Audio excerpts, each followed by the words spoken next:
guys. Welcome to the semi-finals of the New Zealand Schools Debating Championship. Congratulations to both of you guys for making it this far. We have a pretty hefty info slide, and it is as follows. Critical minerals are minerals that are essential to modern technologies such as batteries, electric vehicles, renewable energy storage systems, electronics, and defense industries.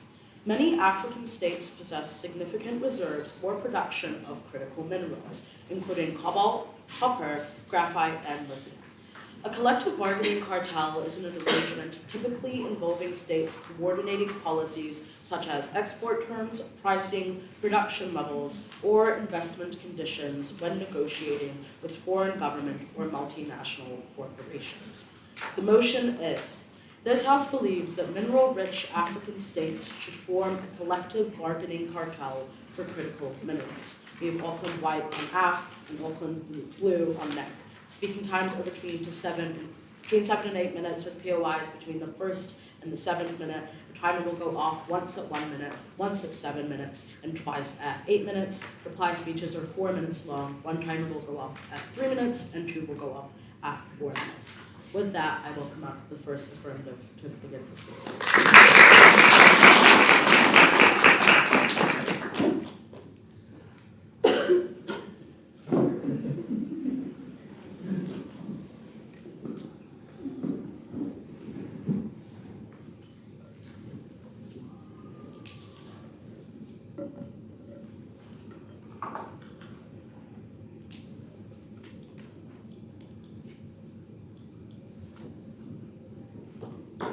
When alone, a single human does not have the strength to beat an ape.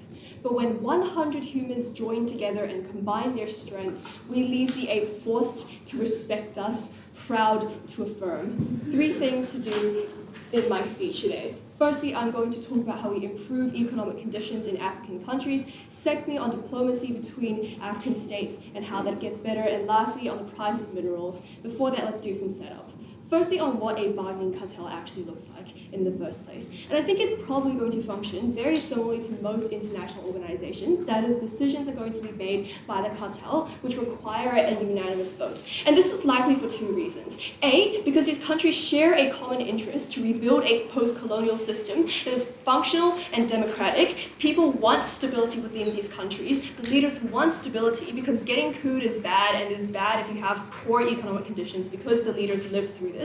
And it's just good to have like a prosperous country. And B, that every state probably wants to have a say amongst the resource-rich African countries. And we'd say that currently there's not one significantly large player with disproportionate power within these markets or within the possible cartel. And what the setup does for a case, it explains to you why cartels are likely going to be functional in that it operates under minimal corruption, and that app has and said that there are different states that check and balance each other because everyone wants to benefit for the cartel. Everyone is going to fight against corruption because it is like in the best interest of the states if the other states are not corrupt and are not doing bad things. But secondly, on what the comparative is, and I think NEG probably just needs to support the status quo. That is when you have MNCs in Western countries signing deals and trade deals with African countries for mineral trade. And we're happy to maybe accept a comparative where this fiat is perhaps reallocated to strengthening these trade deals with the Western MNCs. There's more leeway here. All we need to prove that this is the best possible policy for Africa and for the world in general. So firstly, on how we improve economic conditions in African countries.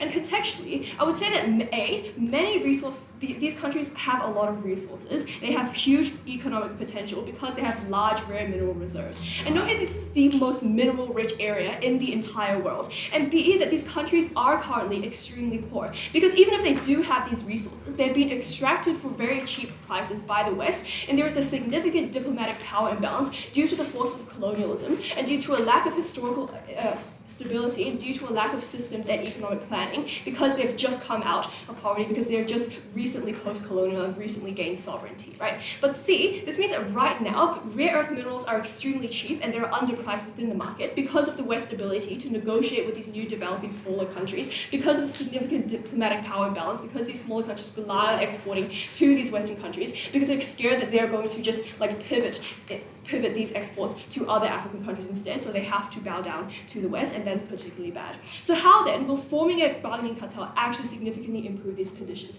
3 things here. 1, by banding together, African countries can just pivot reliance away from MNCs and the West and force Western countries to purchase through these cartels. This probably looks like signing less deals with the West and having less, accepting less amounts of MNCs to build mines and exploit workers on the ground. But 2, this looks like being able to set an agreed price on rare earth minerals. It looks like everything in the motion, where you're likely just going to set the prices significantly, you're likely going to set the price slightly higher than the status quo, in which you're actually able to cover cost of production, where you're actually able to profit and make an industry off of.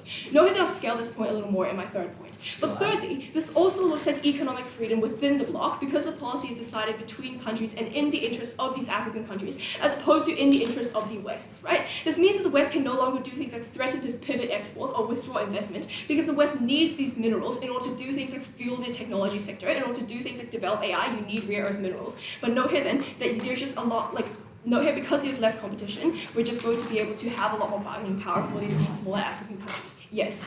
How will China and the US respond to a policy? They'll be forced to adhere to these mineral deals because they have huge AI sectors and because they have huge tech sectors anyways. Okay, what are the outcomes of this point? 1 is that you get better labor conditions, because the West is notorious for overworking people in developing countries in order to do things like exploit cheap labor laws and decrease the cost of production so that they can sell for cheap in their domestic markets. And not that they can only do this in the status quo, because countries are afraid to push back on labor conditions, because they could just be pushed out of the market and outcompeted by other countries who have poorer labor laws, who can exploit their workers a lot more. But whereas on our comparative, we have significantly more control over the market, you aren't as worried about competition. This means that African governments can do things like improve labor conditions and pay workers a lot more, and make workers, do things like work less hours and regulate the industry a lot more. And note that incentives exist when you have a cartel, because you want to keep people happy and alive, and because you're able to have a lot more political freedom in the way in which you regulate your markets, which means you have an increased capacity and incentive to do this on our side of the house. But secondly, we would say that people on the ground just have more money in Africa. You make money from exports. When you strengthen these exports, you have more money. And no, it's unclear as to why, this further response to why is unclear as to why China and the US are going to just stop importing their rare earth minerals, because they need them for their industries, right? This means then you're just going to have a lot more money circulating within domestic African countries. This compounds and multiplies. When people have more money in their pockets, they spend more. You have more lucrative FDI in these countries. And you have more investment, because it is seen as a more lucrative potential for growth. You have more for example, more good technology coming in, better trade deals that are done in the future. But B, this means you increase the strength of domestic industry and you increase the amount of jobs. This is having more, just creating a lot more jobs because it is just a lot more lucrative. And C, you just improve confidence within the economy. At the end, this looks like people being able to do things like afford houses, having more money, having more choice, to be able to choose what you do with your money, to be able to have a lot more economic agency. That is really meaningful. But now that I'm going to secondly talk about diplomacy between African states and how this is going to improve. 1, they're going to be forced together with collective mineral goals, right? A, they want the most money and they want the most economic growth, and the best way to achieve that is through cooperation, to be able to negotiate good policy and to be able to set good price and have good limits on production. But B, this means that they're going to want to bargain more with the West for further prices, and they're able to do this a lot more because they're banded together. It means that collectively they have a lot more political and diplomatic power. But secondly, it means that they literally have more meetings together. You have your flags side by side in conference rooms. A, this means you improve things like communication and understanding between these countries. B, you have officials and other states coming into your sort of meeting and stuff. This looks like ambassadors going out for dinner together, having familiarity between these states and having a general diplomatic friendliness and mutual friendliness. But thirdly, this creates an even bigger incentive not to do things like engage in conflict with each other. A, you want to keep the cartel working smoothly. B, you are afraid of backlash from other cartel states. But C, it means that you're more likely to care about your domestic stability in order to maintain the strength of this cartel in the first place, right? This is good because A, you step towards breaking off reliance with colonizers and breaking away from the continuous oppression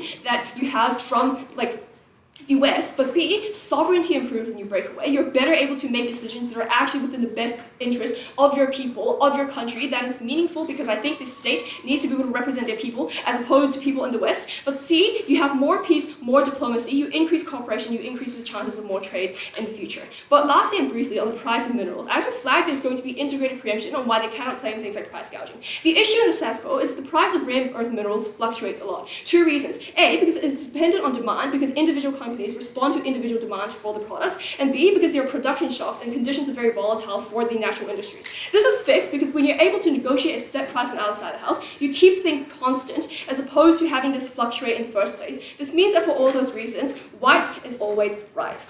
I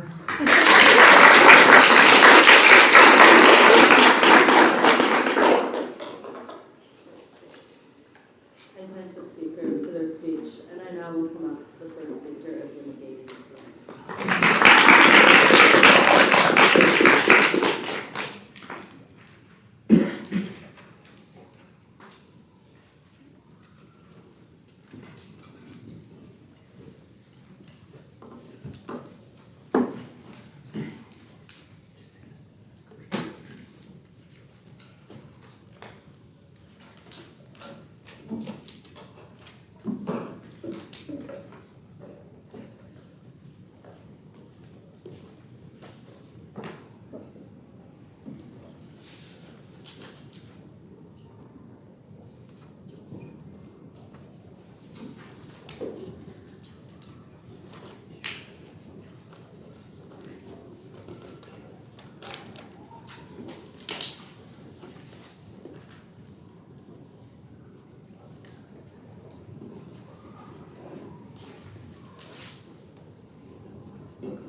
I'm going to try to make sure my papers don't fall off, but no guarantees.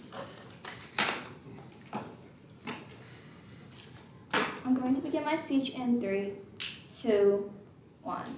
The African Union was formed with the explicit purpose of increasing the African economy, of reducing dependence on the West. The reasons why this never succeeded was because of corruptions in the countries, was because the countries were never able to cooperate. I'm unclear to why they're able to achieve this cooperation on side affirmative. I'm going to be doing 3 things in my speech today. First, some setup. Second of all, explaining why cartels never secure these African countries a better economy or a more stable country. And third of all, on why this increase in price is just horrible for the world. First, on setup, then 2 things here. Firstly, what do we think that countries in Africa look like? We think that they are often war-torn and corrupt. That is, the most resource-rich countries usually are some of the most ransacked by corruptions when individual actors try to profit. This looks like how Sudan's mines are controlled by the RSF terrorist group that is maybe controlled by Russia. That is why they're never able to say that the state has complete control. Because while the op tries to frame that these states are controlled by the China or the West, we think that this is true, and it means that you are never able to break free from these countries. Because when China has BRI initiatives in resource-rich countries like Kenya or Ethiopia, it means that you are never able to allow China to leave you or abandon you, because it means that you are left with infrastructure and lots of debt. But secondly, we think that the world is just dependent on the resources that these countries bring to you. That means on a basic level, the global economy significantly suffer when these cartels form in the first place. On to my first point then, before I do that, I'll take a point. How does the individual ant on your side by itself manage to pick up the apple? Excuse me? How does the individual ant on your side manage to pick up the apple?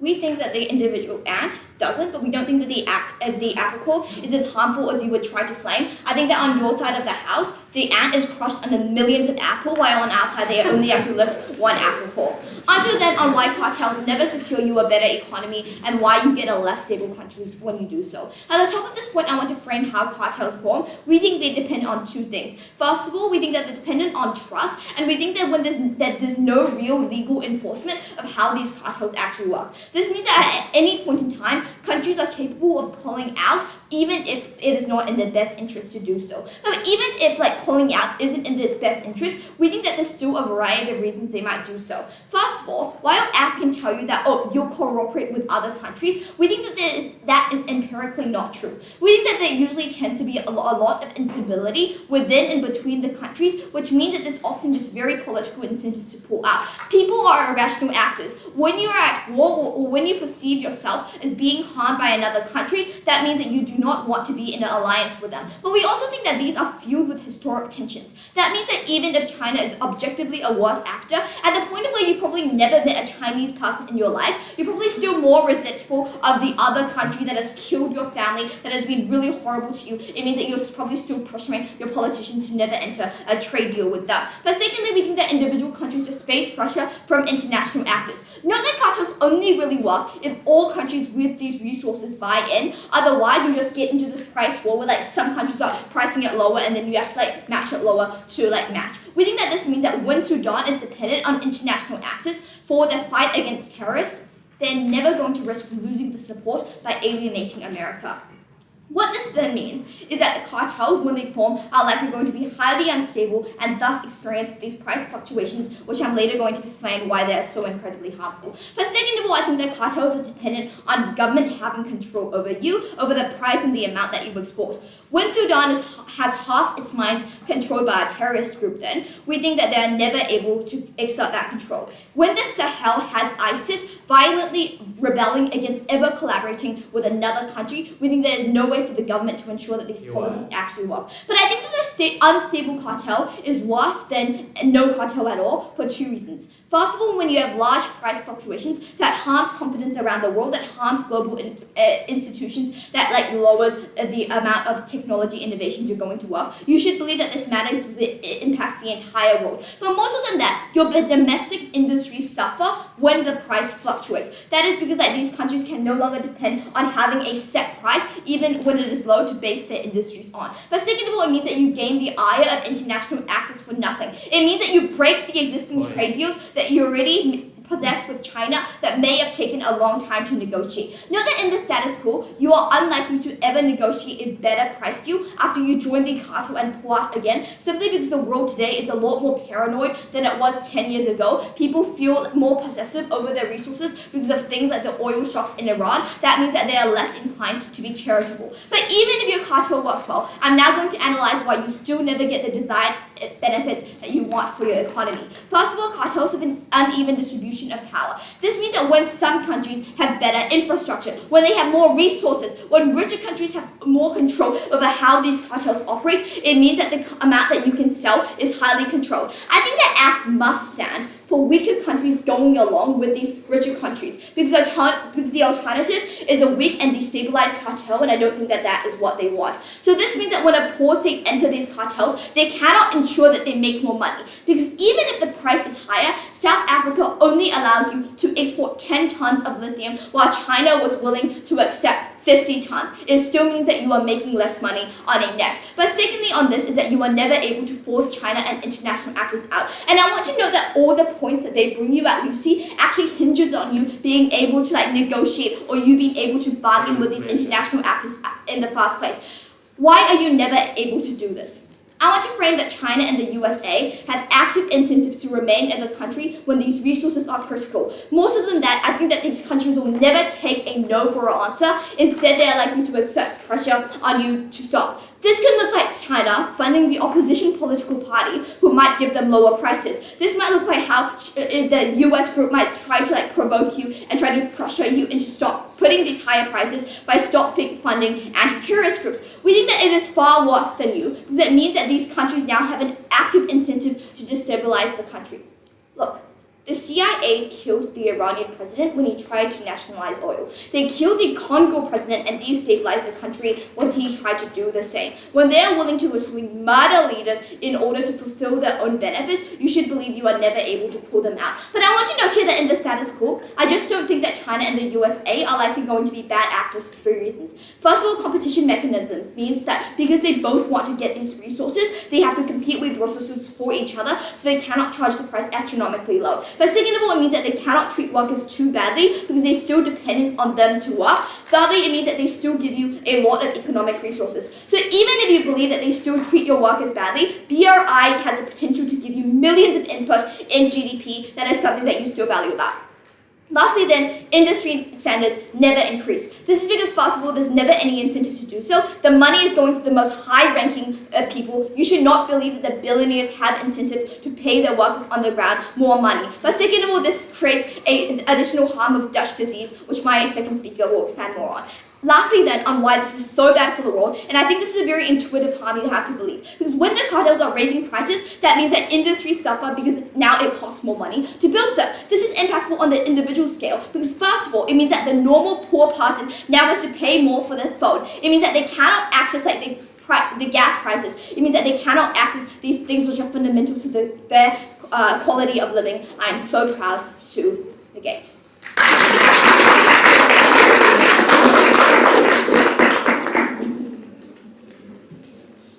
Thank you for that speech, and I welcome up the second speaker of the evening.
The negating team loses today when they view Africa as the continent it was 50, 60, 70 years ago.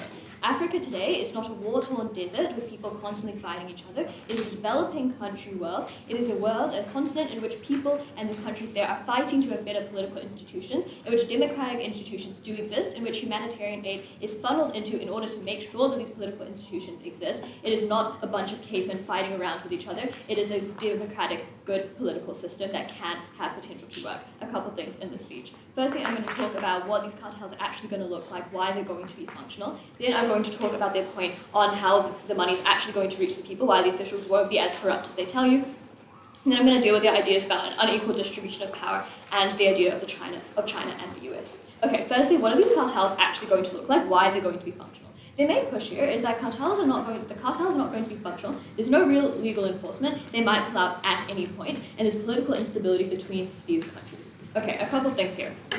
Firstly, on this idea of political instability between these countries, they never tell you what this actually looks like, right? First they tell you it's a bunch of coups, and then they tell you it's a bunch of wars, right? Why is this not true? I think one, you can just sense check this, as in every African country is not constantly getting couped, as in people in these states generally live like generally stable lives, right? There are people we know in New Zealand who have families in Africa, who go to Africa to travel. It is not a place that is constantly getting couped, right? But secondly for this, why is this true then, that these countries are not constantly at war with each other? Because A, they have a high incentive to work together, because Lucy tells you they want to break out of the remaining colonial institutions, right? They're trying to develop, and going to war constantly is not conducive to this. But then B, most countries in general just want to be stable. War is not conducive to being stable. The incentives of leaders, no matter how corrupt you want them to be, are to have a generally stable country. That is what gets you the most money in your pocket. That is what makes sure you're not constantly putting out fires in your own country.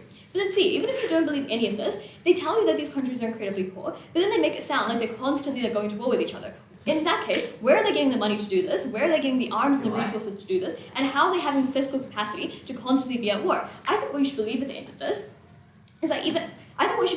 this is that these countries are not constantly unstable with each other. They probably have a very high incentive to actually work together. But we tell you at Lucy that this incentive just massively increases on our side of the house. Because note that when you have an international organization, it is not as easy as just pulling out. As in, it is not somebody just deciding one day to not show up to a meeting. It is procedures, it is literally flying out to countries to make the agreement to stay in or to not stay in, right? It is having to send emails, having to send letters, having to justify reasons for why you're pulling out. Why are these states likely to want to justify these reasons and not just randomly go away? Because they have an incentive to make themselves seem like they're available for cooperation on the international stage, right? They do not want to just lock out any potential they have for international cooperation. Note that this remains even when they have these ideas of like funding an opposition, of like China funding an opposition party to pull out of the union, to pull out of this, right? Because these like opposition parties, they still want the country to have potential to be able to be traded with on an international stage, to have the ability to form productive economic organizations on the international stage. They still want to be taken seriously. Note that being taken seriously on international stage, being actually be able to be negotiated with, is a massive incentive for African countries right now who want to make it seem like they are actors that these Western countries do need to take seriously. Pulling out of these organizations is not how you do this. Having constant wars is not how you do this. We never hear enough mechanisms for why that massively overrides these very powerful incentives. Okay, I'll mention this quick idea of when they tell you that like even if we get our impacts, this money is never going to reach the people. Why is this not true? They tell you that officials are corrupt, they're going to take the money for themselves and things like that.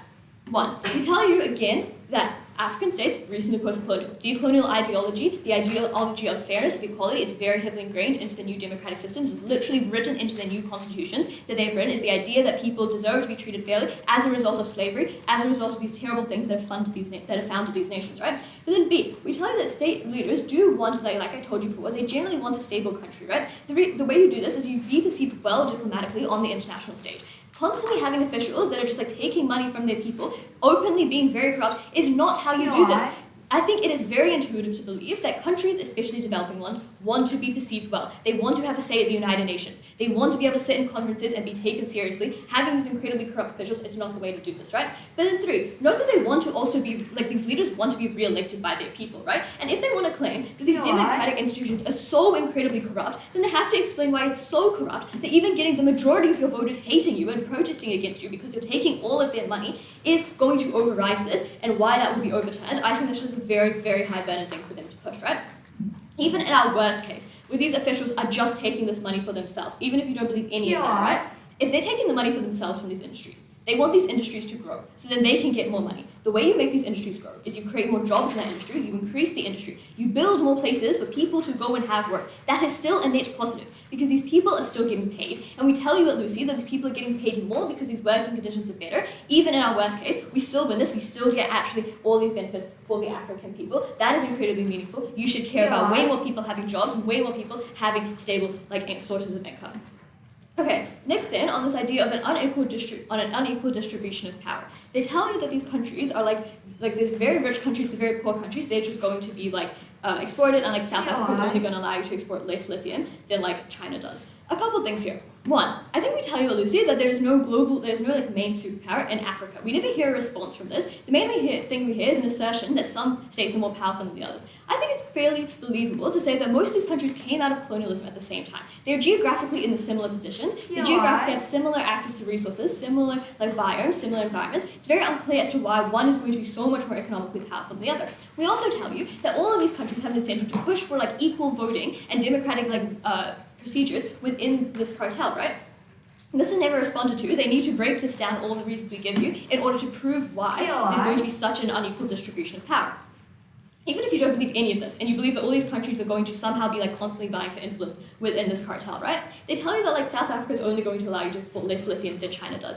Notice that all these countries have the incentive to maximize output for the cartel as a whole. When you band together as one, it's not about individual countries, because presumably you just want the organization to do well, because that is a prerequisite for you doing well, because you want that organization to be very successful, you want it to make a big impact on the global stage. The way you do that is you export as much as you can. The way you do that is you allow countries to maximize their own economic output so that they are more economically viable to trade for, so that they are more economically powerful within the cartel. It makes no sense for other countries to only allow them to export that much. But note too, that I would say that these Western countries and China have a very high demand for these resources, right? I.e., they're not just going to turn away a country that wants to give them more, because the AI sector is so increasingly increasing so rapidly, because it's growing so fast. These countries are not going to turn away another country country that wants to give them more. Therefore, this cartel has the high incentive to let countries like trade and export as much as possible. Even at our worst case, we still prove why none of their harms exist. Finally then, I'm going to deal quickly about the idea about Western countries going to pressure on you. You're never going to be free. Note at the top of this point, even at their very best and at our worst, this is just symmetric between both sides of the house, because Western countries, from their own analysis, are just always going to have power over you. Even all the marginal benefits we claim, even if you believe this is wash, we still claim those, we still win on that. But I think that you should just believe that this is not true. I think we tell you why a bunch of countries coming together has far more capacity to put pressure on these Western actors, right? Because, yes, China can just say, oh, I'm going to fund your opposition party. Are they going to say that to every single one of these states? That is far harder to believe. You should believe that it's far harder for Western countries to put pressure on 26 states than it is for them to put pressure on one. We still win on this when we prove that marginal likelihood goes down. We win on all of our benefits. Blue's case is not good.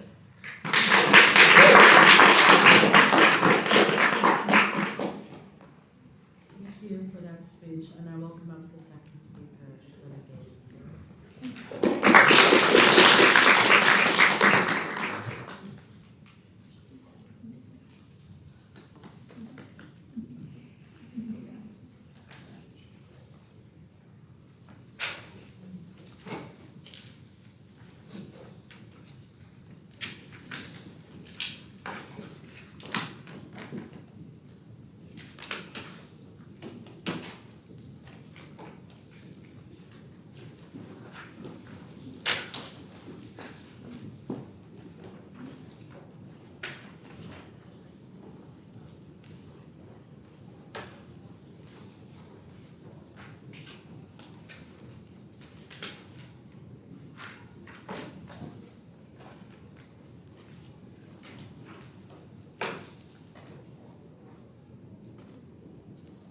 Affirmative tries to frame Africa today as being stable, yet we see that Sudan is currently facing the biggest civil war and genocide that we have ever seen. You see that African nations are literally flooding your newsfeed. Eastern Congo was never stabilized and is controlled by militias. ISIS terrorists control your states, and at the point at which these are some of the areas with the greatest mineral resources, you cannot believe that Affirmative takes today's debate, because they assume in their entire case that all African nations have the exact same interests and are all going to be good friends.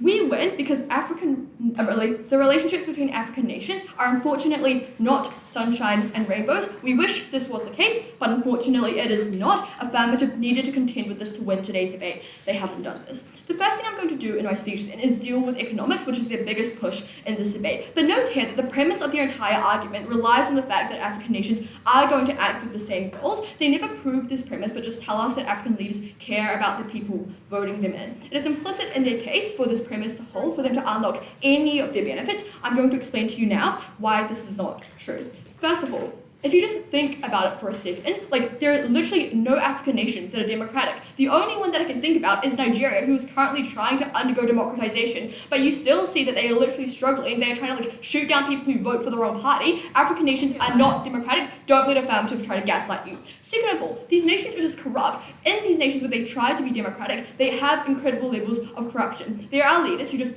favor the people who are in their family. They favor familial ties. They just do things that are very corrupt, like take the state's money, like control state resources. Because they are scared of instability, because these nations currently suffer from the ongoing harms of previous conflicts, there's increased incentives to be corrupt because you never know when this power is going to be taken away from you. Third of all, most of these African states are literally just authoritarian and controlled by militias. I don't think Affirmative has given you any structural reasons as to why you should believe African nations operate well. They are not democratic people. They don't care about their voters because they are just going to have control over the nation anyways. Note here that one final layer of mechanism is just that the people in these African nations are very poor. They lack political capital. They lack ability to advocate for themselves. Even if they are democratic, it just doesn't actualize to the extent that Affirmative claims. But look, every single nation in Africa has different incentives. This looks like Eritrea probably caring more about the conflict in their countries, but Nigeria caring about funding their sunrise industries. These are all competing incentives, and they harm the way that cartels operate because it fundamentally harms weak nations and pushes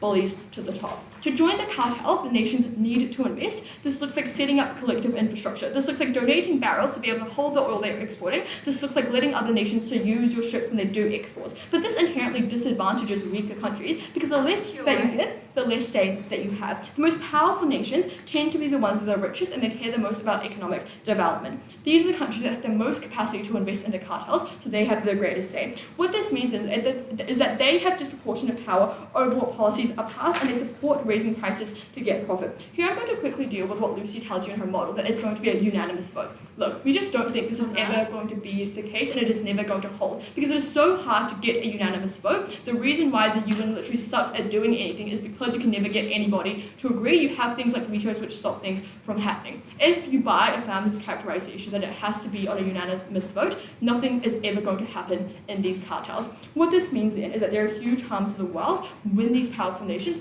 have disproportionate hold over what policies are passed. Here it's going to be a split. I'm going to extend on balanced material.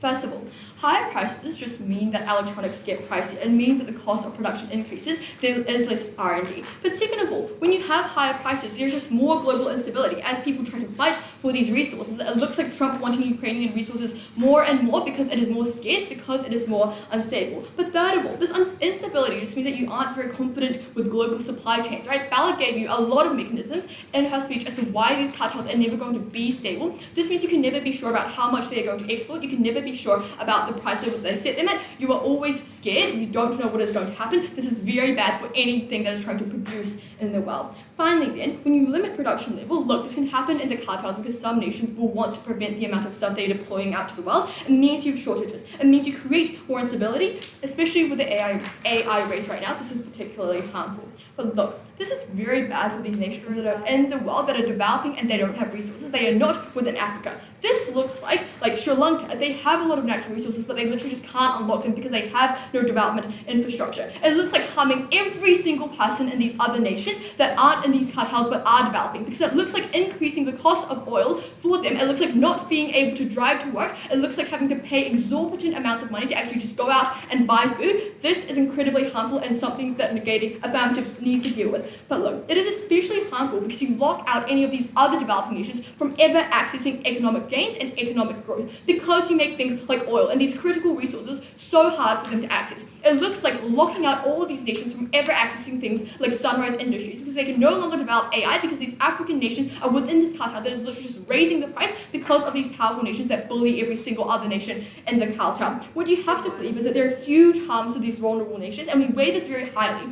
because, first of all, the people within these developing nations already suffer. They are living off cents every single day. If you increase the price for them, this places huge burdens on them. Economically, this is very bad for the quality of your life. You ought to care about these people. But look, you just screw over these nations in the long term because you prevent them from accessing economic growth. I already explained this in my point. This also has huge harms. You ought to weigh this highly. Before I go on to explain why development aid is independently good, I'm going to take a point.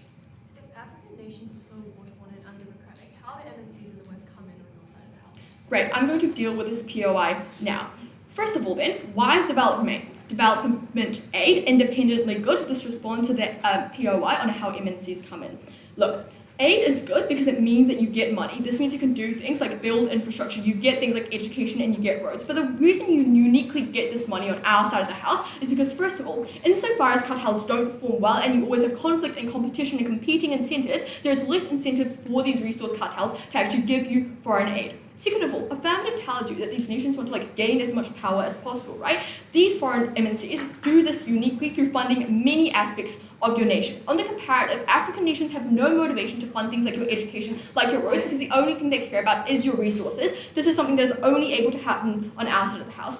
Third of all, these nations like MNCs have an incentive to protect you because they need your resources. This means if you have conflicts, they are able to act against terrorist groups. This is something that is unique on our side of the house. But fourth of all, we just tell you that even if investment means foreign actors hold more power, we are willing to bite the bullet on this because, first of all, money is just so crucial. It is logically prior to getting any sort of development. You need to have this money. But B, the rapid rise that you get from foreign investment, from so much money coming into your country, means that you have the ability for a middle class to form. This means ability for individuals to access opportunities to advance their circumstances, to lobby. This looks like China and India when they had huge economic growth. This is a clear benefit because we are able to help people on the ground. But C, the harms that Affirmative tries to claim just somewhat also exist on their side of the house, right? Because the crucial thing that you have to know is that most nations already have foreign intervention. Lucy explains this in her speech, where they currently are they have to bow down to the West and they rely super heavily. So why can't you just force them to adhere to cartels?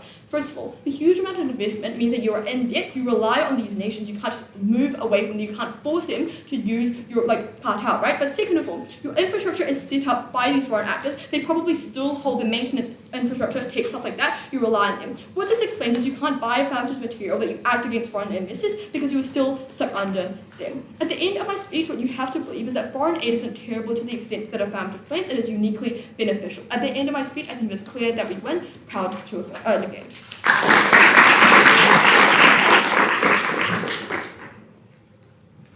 Thank you for that speech. And I welcome up the third speaker for the speech.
The thing that the negating team fails to recognize in this debate is that what we exclusively get on our side, that they can never claim to any extent, is that even in our worst case, any amount of countries in Africa come together, any amount of them band together. They can never claim that the West will care about these countries and invest aid to stop wars, because there is another country just 2 countries across in Africa that doesn't have a war on, that also has these really mineral-rich resources and areas. They can just go there. That was the thing that they never dealt with, that on our side, we mean that they have to contest with anyone and there are no alternatives. We incentivize the West to actually care. This is where you get the most change. They can never claim that they just help these groups. I'm going to deal with 2 things in this speech. Firstly, on how African countries are affected. I think this is where the majority of the debate lies, because don't buy the rhetoric on that poor person in America trying to buy a phone, because we have people literally trying to live by the cent in Africa. Then I'm going to deal with the rest of the world and how the world economy never gets bad because the prices were worse in the first place. We only brought them up to a fair amount.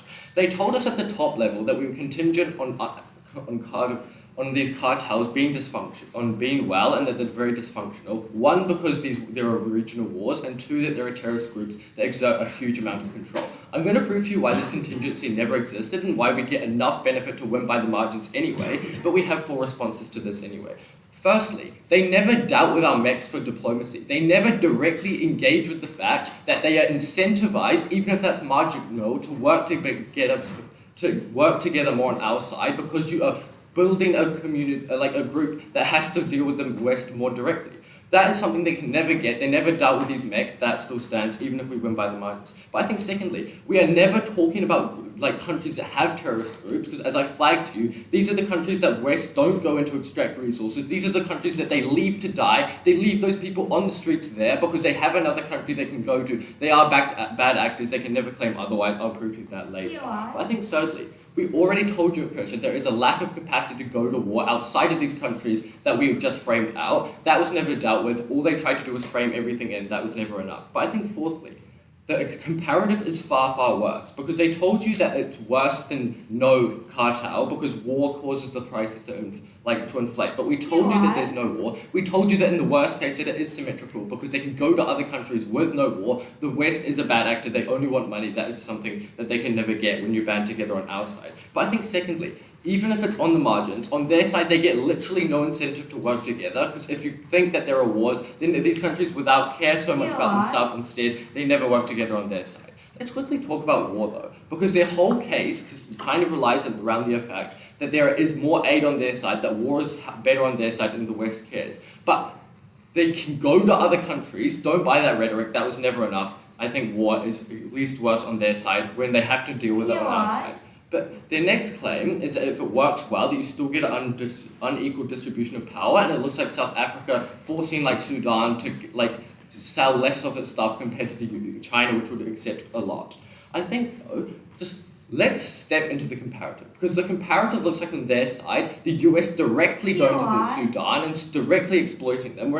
Just notice that imbalance is far, far less than South Africa and Sudan, because we have the incentives, but also just the wealth imbalance is far, far less, and that they have a lot more care. But I think, though, even if it's true, and that there are bad actors, it's not that bad. Because in their best case, where you believe that South Africa is a lot richer, and you believe that these countries do want to exploit these countries like Sudan, we tell you two things. Because firstly, if they are such bad actors, and they care about profit the most, then they want to reinvest this money that they got, because they want to get the industry better and bigger, so that they can make more money in the future, because that's why they're a bad actor by their analysis. But I think what this actually looks like, because don't just buy the rhetoric that it looks like them exploiting, because it means that they're literally putting more money into these economies of countries like Sudan, because they want, which looks like there's just more sites where they're mining, it looks like more jobs for these people on the ground. If you believe that they're living by the cent, we give more people more jobs on our side. These are the most vulnerable actors. You can never buy their things, because even if they are so bad,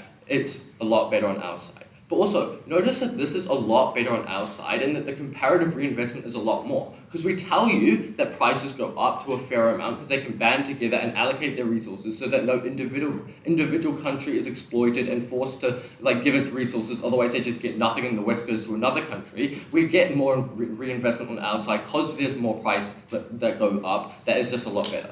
I think then, we're never contingent on the fact that these cartels work well, because if you band together at all, you force the West to not be able to go to another country, because there is no other country just without war. They all work together. That is enough. I think the African countries are a lot better on our side, that you should care about it the most, because it is the most vulnerable people. You can never buy the rhetoric on poor people on their side. Now let's move on to what these actual, the rest of the world looks like, but before I do that, I'll take that point.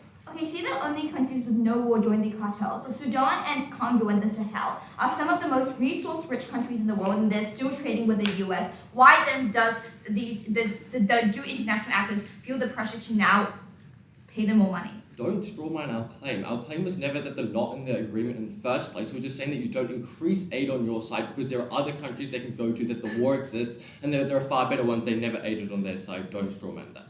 Okay, now let's go to the rest of the world, because they told you that the world economy is far worse off, because in our best case, these prices go up for these minerals, and therefore the cost of things like phones and all these industries get a lot worse. Notice that they try to rhetoric this onto the people that need these phones and the most poor. That never stands. I'll deal with this at the end.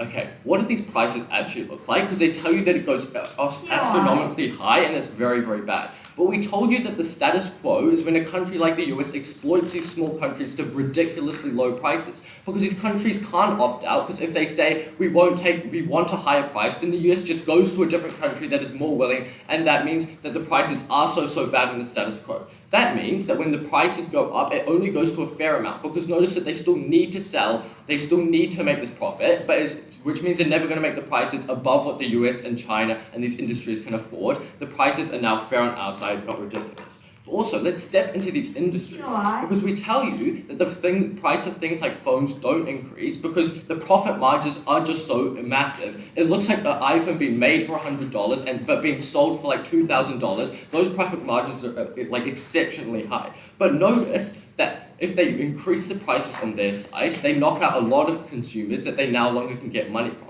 This looks like increasing the price by 10%, but then they cut out 50% of their consumers. You should buy that this is a tipping point, because the prices are very high, and that they tell you that the poor people need them the most, and therefore it is just that bad.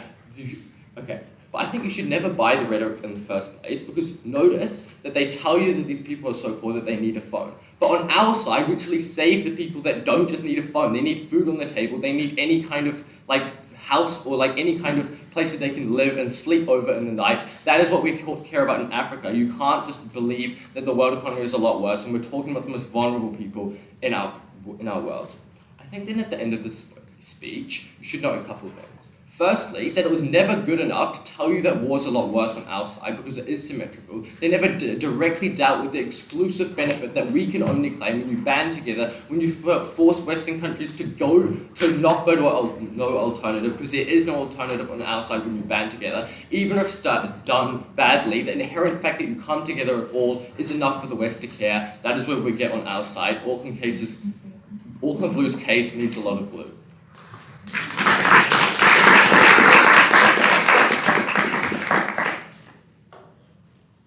Thank you for that speech, and I will come up with the third engagement speaker.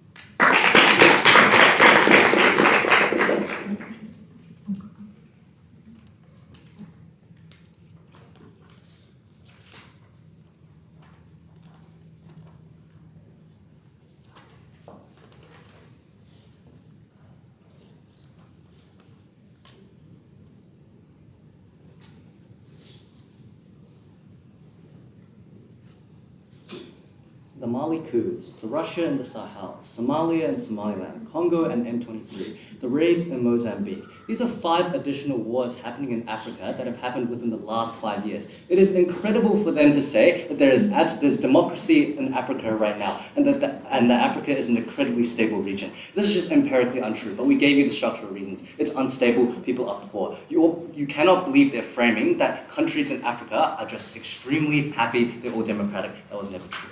The first thing I'm going to do in my speech is I'm going to talk about the world, because this deals with their best case that countries band together. But even if you didn't believe that, we're going to show you why cartels are far worse on their side of the house. Firstly then, in terms of the world, we told you from Bella, and it was a very simple mechanism. We told you that higher prices mean more costly goods.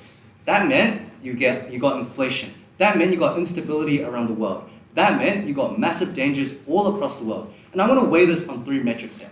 Firstly, note scale, right? Obviously, the supply chain passes back.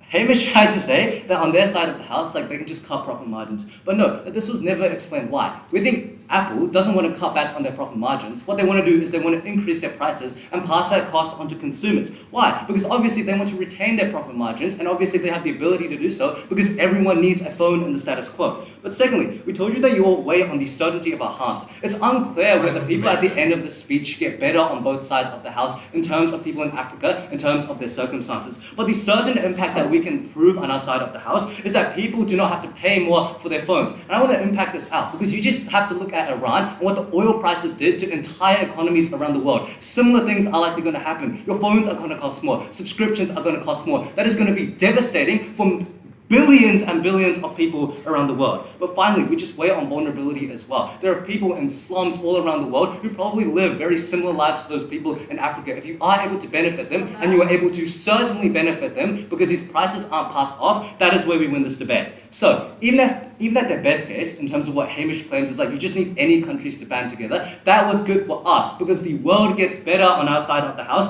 insofar as you don't have prices increasing, insofar as you are killing off these vulnerable people all around the world. You all weigh this highly because this is the most important claim in the speech on scale and on the people around the world. Now that we've already won, the thing I want to talk about here is the cartels. And there's a few questions to ask here.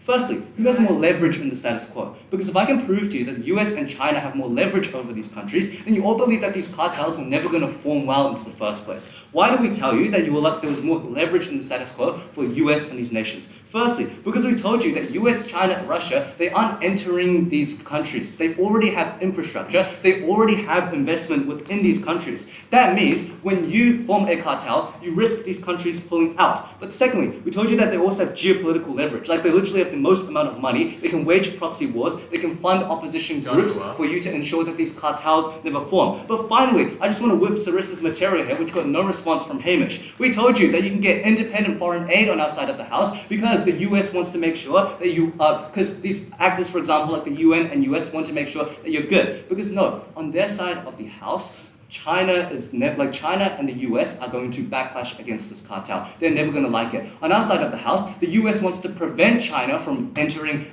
into the Congo. China wants to prevent the US from entering the Congo. What does that mean? It means more foreign aid. It means more infrastructure given to them. And Syriza gave you all the benefits. It means more rapid growth. It means education and roads, which in the comparative, these corrupt leaders never had the incentives to supply. So even if you wanted to weigh on people within Africa, if we get independent foreign aid and not money siphoned off by corrupt leaders, that was an independent win in and of itself, because on our side of the house, you get protection for the country, you get roads and things that actually matter for people on the ground. So even if we wanted to win on their metrics, you all believe that on our side of the house, the US and China and Russia and all these other countries around the world have more leverage than countries in Africa because they are simply richer and they have more money. That should explain to you then that these cartels are never likely to form well, because on their side of the house, these countries already had investment in it, which means they were never able to form well. Second question then, were these cartels able to make good decisions? The big claim here was that, leaders have good incentives, they have diplomatic incentives here. But here I just want to weigh the mechanisms.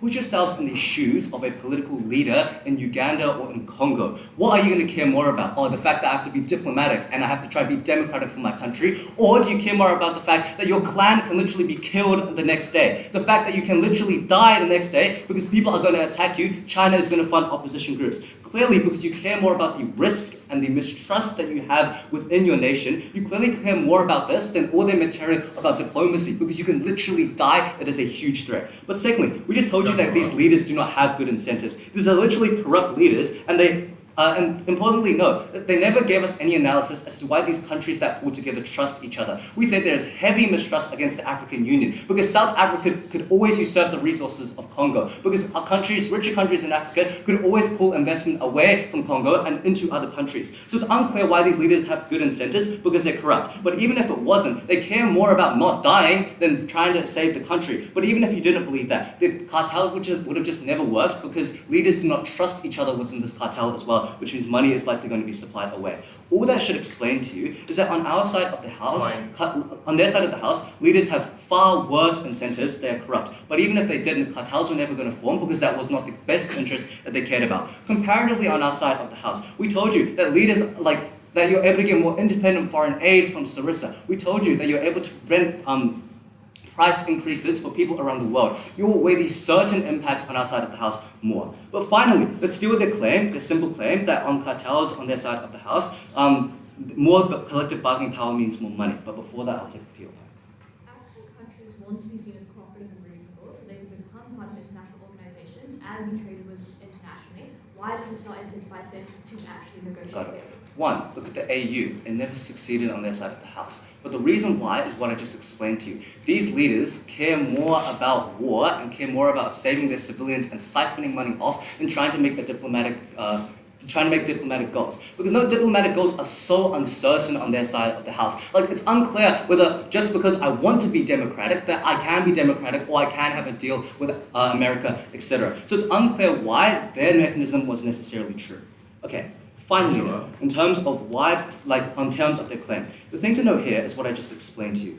China and USA are going to be against you if you have this cartel. But if you never had this cartel, China is trying to kick USA out. That means on our side of the house, you get more aid and you get more money. But the second thing to note here is one of our key claims from Bella about the Dutch disease. Because even if you were, buying their best case, able to get more money on their side of the house, you do that at the sacrifice of all your other industries. No, the critical minerals aren't abundant, they aren't infinite, there's obviously so much of them. So on their side of the house, currency is likely going to appreciate, which means that you sacrifice the economic gains from your other industries. This looks like, for example, food industries. This looks like, for example, other industries and machinery and manufacturing in Africa.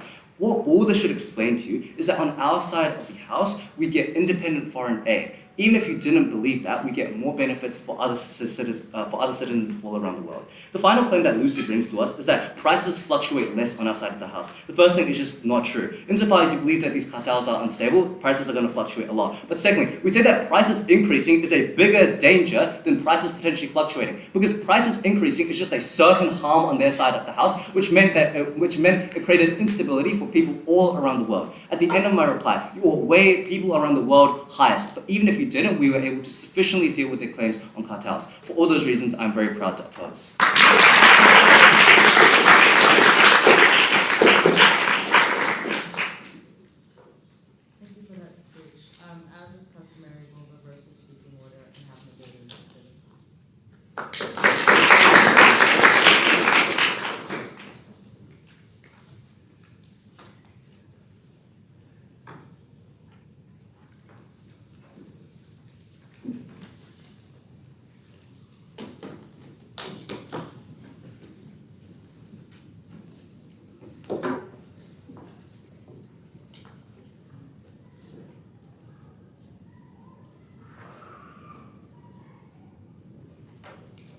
Affirmative built their case around cohesion in African nations. I think the point at which they realised this was never going to win them the debate is when they pivot at third and try to drastically lower their burden. First of all, this was far too late for any analysis to be sufficient to win this debate and to overturn any claims that we had already proved. But second of all, what they did when they tried to drastically lower their burden was just diminish any of the harms of their claims, because the pathway to victory that they set for us at first, at the start of this debate, was that you are now going to enable African nations to band against the big bad West. But if only some nations are able to band together, it literally doesn't fit under the framework of their model, because you are never going to get a unanimous vote. It also means they can't unlock the benefits that they try to claim to the extent that they needed to win today's debate. But look, I'm going to deal with their best case and that everyone bands together. I think Josh just explained beautifully in his speech how we are able to deal with this. But note the material that we gave you literally from first, that you screw over every single poorer nation. The only way that Affirmative attacks this was through Hamish in his speech, where he attacks our rhetoric on poor people, quote unquote. But look, he also tells you are going to give them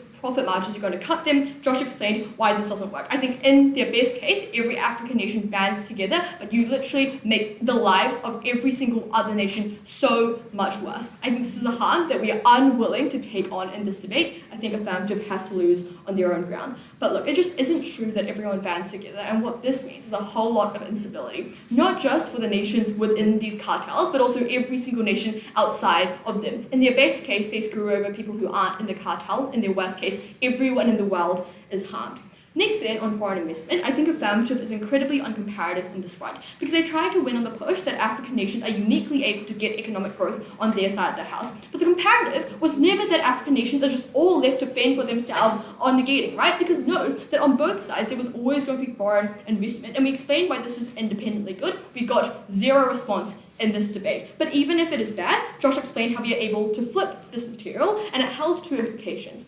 First of all, these foreign investors now just impose harsher restrictions on your nation. Bella gave you this. At first, it still stands in the debate. But second of all, they are going to fund terrorist groups. They are going to actively harm the state of your country in order to further their incentives, to further their grasp on your state. This is material we brought to you down the line. It needed better responses. What you have to believe at this point in my reply is that foreign aid just operates far better on negating, because we are able to uniquely unlock the benefits of funding things that are separate to resources. You are able to get roads, you are able to get education, you are able to give the middle class lobbying power. But also, I think we just explained to you why the economics is not going to work, because all of the benefits depend on a series of ifs. The economics point that they try to bring to us only works if war-torn African states can work together. It only works if no country succumbs to pressure from the West, from China. It only works if cartels are going to benefit all countries, not just the best ones. If the money the cartel gives you actually goes to the citizens instead of the most wealthy, the most corrupt in your nation, if China will take a note and just pull out, they are obviously not going to do this, and if the money just actually goes to industries and you are able to avoid Dutch disease. They were unable to prove any of these ifs. I think it is clear that we're able to take them on this one, because we are actually able to help the economics of these nations when you don't force them to operate within these cartels, where poorer nations and weak nations are inherently harmed when they aren't bullied by the stronger states that are able to set policies, able to control the sovereignty of their state and take away their autonomy. At the end of my reply, I think it is clear that we win on all grounds, because we are the only side that is able to prevent this immense harm from occurring to other poor people in the world. In their best case, this is still going to happen. But the most likely scenario is just that on Affirmative, you screw over everyone in the world, because these African nations are now subjected to instability, because poor people have to face cost of living crises. I think this is terrible. For these reasons, I think we win this debate. I've never been prouder to negate. And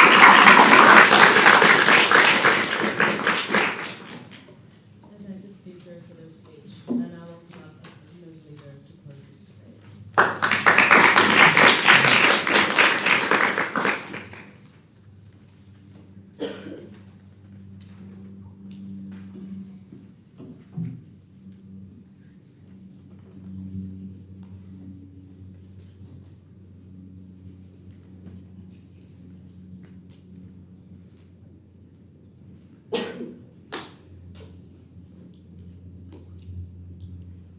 AucklandBlue cannot win a debate by trying to wash everything without having a push on what the comparative actually looks like. Because almost every single harm we hear down the line on the distribution of power, of being war-torn, of being unable to negotiate prices at our worst, of the Dutch disease, it happens on both sides anyways, because you're still going to export minerals on both sides of the house. You're still going to have relations with the West who exploit you for your resources anyways. Completely symmetric. They can bash our case all they want, unclear as to how they ever win on a comparative. Okay, now two things in this reply today. Firstly, I'm going to talk about the economy and the prices of resources globally, and secondly on diplomatic change. So first in terms of the economy, because we say the economy just gets better overall, right? Noting the claim on terrorist groups and instability never actually deals with our economics point, because we'd say that none of this is ever mutually exclusive. One, terrorist groups and instability is symmetric. You get that on your side of the house as well, right? Because on the comparative, the West still controls mines. We say these countries can therefore still extract their own minerals. These mines exist. Not every single mine is infiltrated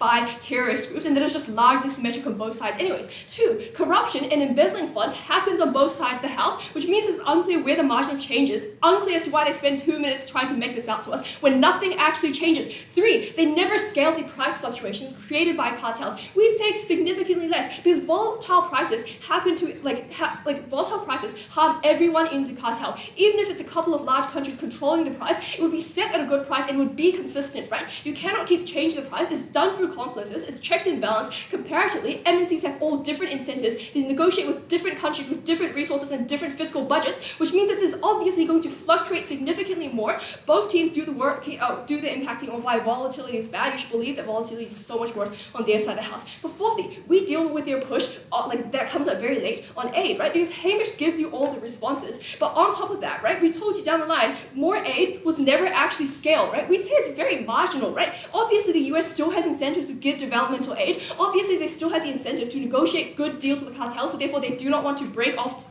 diplomatic ties on both sides of the house, right? At the end of this class, you should just believe the intuitive economics. If you sell for more, you receive more money. If prices increase, this money, A, trickles down. B, even if it never trickles down, the rich guys spend more. If you buy a Lamborghini, that Lamborghini seller gets money. That seller spends that money. Money can circulate, right? Note here, the cheap prices all around the world come from exploiting innocent worker, right? Your fridge is cheap because the African worker collapsed and died in the mine. We're happy to trade this off if it means we can take a stance and distance ourselves from the colonial forces, right? Even if there are issues with outside the house, the comparative is so much worse. We win on the margins in terms of the economics point.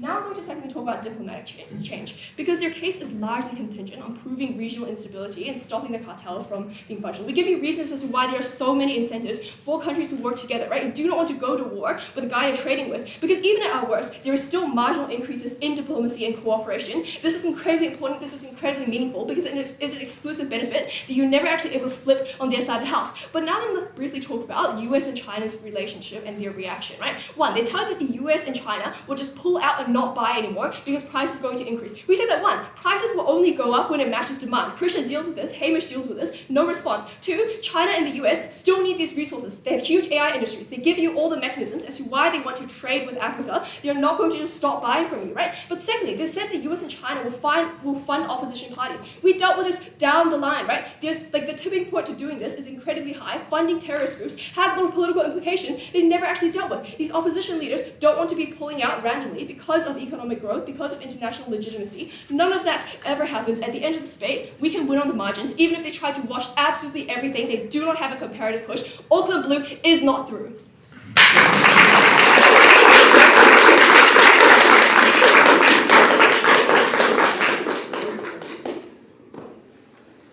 Thank you, everyone. I invite the teams to cross the floor and shake hands.